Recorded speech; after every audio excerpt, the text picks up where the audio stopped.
بسم اللہ الرحمن الرحیم باب سیوم در عمل اسماء عاملہ و یازدہ قسمت. یہاں سے تیسرا باب شروع ہو رہا ہے، لاسٹ باب ہے. 3 باب بتائے تھے. پہلا باب میں بیان ہوئے حروف عاملہ کا بیان، وہ حروف جو عمل کرتے تھے. پھر دوسرے میں افعال عاملہ کا بیان ہوا، چونکہ سب افعال عاملہ ہوتے ہیں، وہ بات ختم ہو گئی. اب آ رہے اسماء عاملہ کا بیان، وہ اسما جو عمل کرنے والے ہوتے ہیں ان کا بیان آئے گا. ٹھیک، تو باب سیوم تیسرا باب در عمل اسماء عاملہ، ان اسما کے عمل کے بارے میں جو عمل کرتے ہیں، اسماء عاملہ کے عمل کے بارے میں نا. وہ یازدہ قسمت، اور جو اسما عمل کرتے ہیں وہ 11 قسم پر ہے. پہلا ہے اول اسماء شرطیہ، پہلا اسماء شرطیہ. ٹھیک ہے، اسماء شرطیہ بمعنی ان.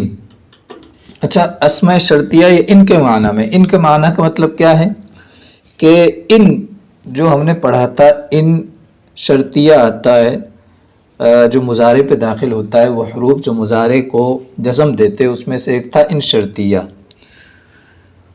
لم، لما، لام امر، لائے نہیں، ان شرطیہ. 5 تھے جو مضارع کو جزم دیتے تھے، تو ان میں ایک کیا تھا؟ ان شرطیہ تھا. تو اس کی جو قید ہے نا، وہ جس طرح عمل کرتا تھا اسی طرح یہ عمل کرتے ہیں. یہ ہے بمعنی ان کا. ٹھیک ہے، ان کا معنی یہ ہو، یہ نہیں کہ ان کا معنی جو لفظی ہوتا ہے اگر وغیرہ ہے نا، تو وہ والا معنی نہیں، بلکہ ان جو عمل کرتا ہے وہی یہ عمل کرتے ہیں. فرق کیا ہے کہ ان حرف ہے، اور جو یہ اسما ہے، یہ چونکہ اسما ہے، ان حرف تھا، یہ اسم ہے جتنے بھی آئیں گے. ٹھیک، تو یہ مطلب ہے اس کا. تو ان کا کیا عمل تھا کہ وہ فعل مضارع پہ داخل ہوتا تھا ان، اور فعل مضارع کو جزم دیا کرتا تھا. 2 جملوں پہ داخل ہوتا تھا ان. ٹھیک، فعل مضارع ہو تو دونوں کو لفظاً جزم دیتا ہے، اور ماضی پہ داخل ہو تب بھی ان کو لفظاً تو نہیں، معنوی معنی کے اعتبار سے جزم کرتا ہے. یہ کہہ سکتے کہ تقدیراً جزم کرتا ہے، اور کہہ لو محلاً جزم کرتا ہے. چونکہ ماضی جو ہوتی ہے مبنی ہوتی تو محلاً بول سکتے، محلاً اس کو جزم دے دیتا ہے، لیکن معنی جو ہے ماضی والا کر دے گا، ان ہے نا. اسی طرح ان کے بارے میں بتایا تھا کہ ان کی جب جزا جملہ شرطیہ ہو یا امر ہو یا نہیں ہو یا دعا ہو تو فا کو لازماً لایا جاتا ہے، فا ضروری ہوتی ہے. تو اسی طرح ان میں معاملہ ہوگا. جو یہ جو اسماء عاملہ آئیں گے، ان میں اسماء عاملہ یعنی اسماء شرطیہ، ان کی بھی جزا اسمیہ ہو، جملہ اسمیہ آ جائے ان کی جزا، یا امر آ جائے یا نہیں آ جائے، دعا آ جائے، ان میں سے کوئی آ جائے تو ان کی جو جزا ہوگی اس پر بھی فا لانا لازمی ہوگا. تو یہ اس کا مطلب ہے اسماء شرطیہ جو ان کے معنی میں، یعنی جو ان عمل کرتا ہے وہی عمل کرتے ہیں. تو جو ہم نے پڑھا تھا وہ ان کے بارے میں، تو آپ اس کو دوبارہ سے پڑھ سکتے ہیں، کتاب کے اندر پڑھ لیں. ٹھیک ہے، تو وہ دیکھ سکتے ہیں آپ کہ ان کا کیا کیا عمل ہے. تو وہی عمل کرتے ہیں. میں نے مختصر بتا دیا کیا کیا عمل ہے کہ ان مضارع کو جزم دیتا ہے، 2 جملوں پہ داخل ہوتا ہے، کوئی شرط و جزا جس کو کہتے ہیں. تو وہی ان کا عمل ہوگا اسماء شرطیہ کا، ہے نا. اچھا، اسماء شرطیہ بمعنی ان، یعنی ان والا عمل ہے اس کا. وہ نہ است یا نو است، وہ نو ہے نا. یعنی اسماء شرطیہ جو ہیں کتنے ہیں؟ 9 ہیں. اور ان کو اچھی طرح سے یاد کر لیں کیونکہ خوب یہ استعمال ہوتے ہیں. من، ما، اینا و متا و ایون و انا و ازما و حیثما و مہما، یہ ہو گئے 9. من، ما، اینا، متا، ایون، انا، ازما، حیثما، مہما. ٹھیک، من، ما، اینا، متا، ایون و انا و ازما و حیثما و مہما. تو ان کو بڑھیا طرح سے پختہ یاد کیا جائے تاکہ معنی میں آسانی ہو، اور خوب استعمال ہوتے ہیں. جیسے من کی مثال میرے قرآن میں سے ذہن آ رہی ہے، قرآن میں سے میرے ذہن میں آ رہا ہے من یعمل مثقال ذرۃ خیرا یرہ. من یعمل، دیکھو مضارع کو جزم کر دیا ہے نا. اسی طرح ما ننسخ من آیت، اس طرح کی مثال. اینا جو ہوتا ہے، اینا کے ساتھ ما بھی آتا ہے. قرآن میں ما آیا اینا کے ساتھ، جیسے اینما تکونوا یأتی بکم اللہ جمیعا. تو یہ ہے نا. اس طرح مثالیں آ جائیں گی ان کی، اور اس کتاب میں بھی دے رکھی ہے مثالیں. تو اسماء شرطیہ یہ 9 ہیں، یہ خوب استعمال ہوتے ہیں. اینا کے ساتھ ما بھی استعمال ہوتا ہے، متا کے ساتھ بھی ما استعمال ہوتا ہے، ٹھیک ہے، اور الگ بھی استعمال ہوتے ہیں. تو اب ان کا عمل بتا رہے ہیں. ایک تو وہی بتا دیا کہ ان کی طرح ہے، اب اس میں مختصراً سے عمل بتا رہے ہیں. پہلے مضارع را و جزم کنند، پہلے مضارع کو یہ کیا ہے، جزم کرتے ہیں. ایک تو وہ ان کی طرح عمل کرتے ہیں، یعنی 2 جملے پہ آتے ہیں اور پہلے مضارع کو کیا ہے، لفظ جزم کرتے ہیں، لفظی اعتبار سے اس میں تبدیلی پیدا کر دیتے ہیں پہلے مضارع میں. اور شرط والا معنی تو کر ہی دیں گے جب اسماء شرطیاں ہیں تو، ہے نا. اب ان کو سب کی مثالیں دیکھو. جیسے من کی مثال سب سے، من تضرب اضرب، تو جس کو مارے گا میں اس کو ماروں گا. ٹھیک، صرف تضریبو کا معنی کرے تو کیا ہوگا، تو مارتا ہے، اضربو میں مارتا ہوں یا ماروں گا. لیکن جب من آ گیا تو جس کو مارے گا میں اس کو ماروں گا. ایک تو مستقبل کے ساتھ خاص کر دیا اس کو. مضارع میں حال و استقبال کا معنی پایا جاتا ہے. من یعنی اسماء شرطیہ سے کیا ہوگا، جس طرح ان مستقبل کے ساتھ خاص کر دیتا تھا، اسی طرح یہ بھی مضارع کو مستقبل کے ساتھ خاص کر دیں گے اور جزا بھی اس کے ساتھ آئے گا. من تضرب اضرب، تو جس کو مارے گا میں اس کو ماروں گا. اب اس کو من ہے جو یہ ترکیب میں کیا ہے، مفعول بھی بن رہا ہے یہاں. من تضرب، تو جس کو مارے گا، تضرب تو مارے گا، من یعنی جس کو، ہے نا، یہ تو مفعول بھی ہے یہاں. ٹھیک، تضرب اضرب، تو جس کو مارے گا، تضرب فعل بفاعل جزا اور شرط، اور اضرب یہ جزا ہو جائے گا نا، یہ شرط اور یہ جزا. تو اس طرح جملہ ظرفیہ کہہ لو ان کو، جملہ ظرفیہ. شرط اپنی جزا سے مل کر کیا ہوگا، جملہ شرطیہ کہہ لو یا جملہ ظرفیہ بھی کہتے ہیں اس کو، جملہ شرطیہ یا جملہ ظرفیہ کچھ بھی کہہ سکتے ہیں. وما تفعل افعل. ٹھیک، اچھا ایک اور بات دھیان رکھو من کے بارے میں. من اور ما یہ دونوں چیزیں ہیں. من کا معنی ہوتا ہے جو، اور یہ ذوی العقول کے لیے استعمال ہوتا ہے، یعنی ان کے لیے استعمال ہوتا ہے جن کے اندر عقل ہوتی ہے. وہ 3 طرح کے مخلوق ہیں، ایک تو ہے ان میں سے فرشتے اور جنات اور انسان. یہ 3 طرح کی مخلوق ہیں، انسان جن فرشتے ہیں نا. ان کے لیے من استعمال ہوتا ہے اکثر. ٹھیک ہے، ہمیشہ نہیں، اکثر استعمال ہوتا ہے، کبھی اس کا الٹ بھی ہو جاتا ہے. اور ما ہے جو، یہ غیر ذوی العقول کے لیے استعمال ہوتا ہے، جن میں عقل نہیں ہوتی ہے، جن میں جان ہی نہیں ہوتی، ان کے لیے بھی استعمال ہوتا ہے نا ما. یعنی 3 مخلوق کے علاوہ جو اکثر ان کے لیے استعمال ہوتا ہے نا. اور ما تفعل افعل، جو تو کرے گا وہ میں کروں گا، یعنی جو کام تو کرے گا وہ میں کروں گا. تو یہ ما بھی اس میں کیا ہے، یہاں مفعول بن رہا ہے، مفعول بھی.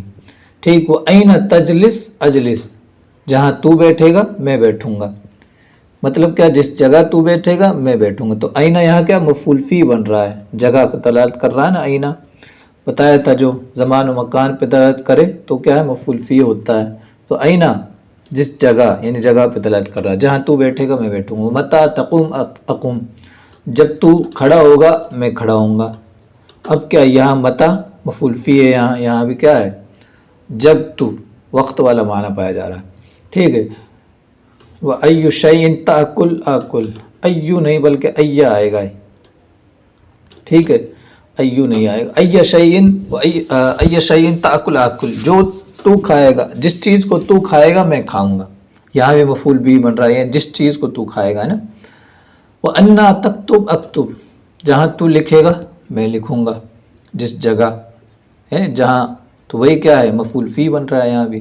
وَإِذْ مَا تُسَافِرْ أُسَافِرْ، جب تو سفر کرے گا تو میں سفر کروں گا.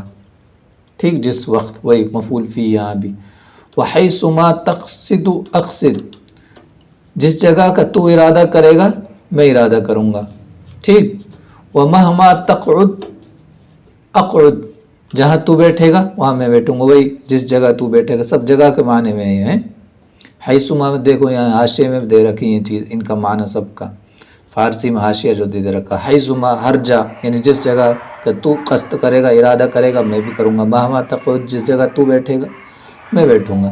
تو یہ اس کا معنی ہم نے بتا دیا آپ کو. تو یہ اسماء شرطیہ کے بارے میں ہم نے پڑھ لیا کہ 9 ہوتے ہیں، من، ما، اینا، متی، ایو، انا، اذ ما، حیث ما، مہما. پہلے مضارع کو جزم دیتے ہیں دو جملے پہ داخل ہوتے ہیں اور فعل مضارع کو کیا ہے جزم دیتے ہیں. ٹھیک ہے. اور وہی جو اس کے بارے میں ان کے بارے میں جو بات پڑھی تھی پہلے وہی ان میں پائی جائے گی کہ ان کی جو شرط جو ہے جب جملہ اسمیہ یا امر یا نہیں یا دعا ہوگی تو ان کی شرط پر کیا آتا ہے فا لازمی طور پر آتا ہے. تو اسی طرح یہ جو اسماء شرطیاں ہوں گے ان کی بھی جب جزا ہوگی جملہ اسمیہ یا امر یا نہیں یا دعا وغیرہ ہوگی تو کیا ہوگا ان کی جزا پر بھی فا لازمی طور پر آئے گی. ٹھیک. یہ تو ہو گئی پہلی قسم. وہ اسما جو عمل کرتے ہیں ان میں سے پہلی قسم کیا تھی اسماء شرطیہ. ٹھیک. اور ان کو ہم نے پڑھ لیا. اب ہے دوسری قسم کو پڑھتے ہیں ہم دوم اسماء افعال. ان کے بارے میں تھوڑا سا ہم نے پڑھ ہی کیا بہت کچھ پڑھ چکے ہیں اسماء افعال کے بارے میں. ٹھیک. جہاں مبنیات کی بحث شروع جو ہوئی تھی تو وہاں اسماء افعال کے بارے میں آیا تھا. تو دوسری قسم ہے اسماء افعال بمعنی ماضی. تو اسماء افعال کتنے طرح کے ہوتے ہیں؟ دو طرح کے ہوتے ہیں. پہلا تو ماضی کے معنی میں دوسرا امر کے معنی میں. اسماء افعال یعنی وہ اسماء جو فعل کا معنی جن کے اندر پایا جاتا ہے نا ماضی کے معنی میں پہلی قسم ہے نا. یعنی دوسری قسم کون سی؟ یعنی وہ اسماء جو عمل کرتے ہیں اس میں سے دوسری قسم کیا ہے اسماء افعال بمعنی ماضی. جیسے ہیہاتا و شتانا و سرعانا یہ ماضی کے معنی میں ہے. ہیہاتا معنی نیچے دے رکھا ہے چھوٹا سا بعودا. شتانا افترقا بعودا معنی دور ہوا افترقا جدا ہوا. سرعانا جلدی کی تھوڑا اس میں اور بعودا بہت دور ہوا بہت زیادہ جدائیگی ہو گئی بہت جلدی کی ہے نا. تو یہ فعل ماضی کے معنی میں ہے سب. ان کے بارے میں اور بات دھیان رکھے کہ جو اسماء افعال ہوتے ہیں پہلی بات تو ان کی گردان وغیرہ نہیں آتی ہے. ٹھیک ہے. اس لیے تو ان کو فعل والے معنی تو ہوتے ہیں لیکن فعل کی جس طرح گردان ہوتی ہے ان کی گردان نہیں ہوتی ہے. ٹھیک. اور دوسری بات یہ ہے کہ یہ واحد تثنیہ جمع سب کے لیے استعمال ہوتے ہیں. یہ واحد ہو تثنیہ ہو جمع ہو مذکر مؤنث سب کے لیے سیم استعمال یہی ہوں گے. ٹھیک ہے. ہیہات زیدن بھی کہہ سکتے ہیں ہیہات زیدانی ہیہات الزیدون اس طرح کہہ سکتے ہیں ہیہات ہندن. ٹھیک. اسی طرح ہیہات بناتن. ٹھیک. وغیرہ وغیرہ یہ مطلب سب کے لیے استعمال ہوں گے. واحد تثنیہ جمع مذکر مؤنث سب کے لیے یہی استعمال ہوں گے. ان میں کوئی تبدیلی نہیں ہوگی. اچھا تو یہ فعل ماضی کے معنی میں ہے تین بتا دیے.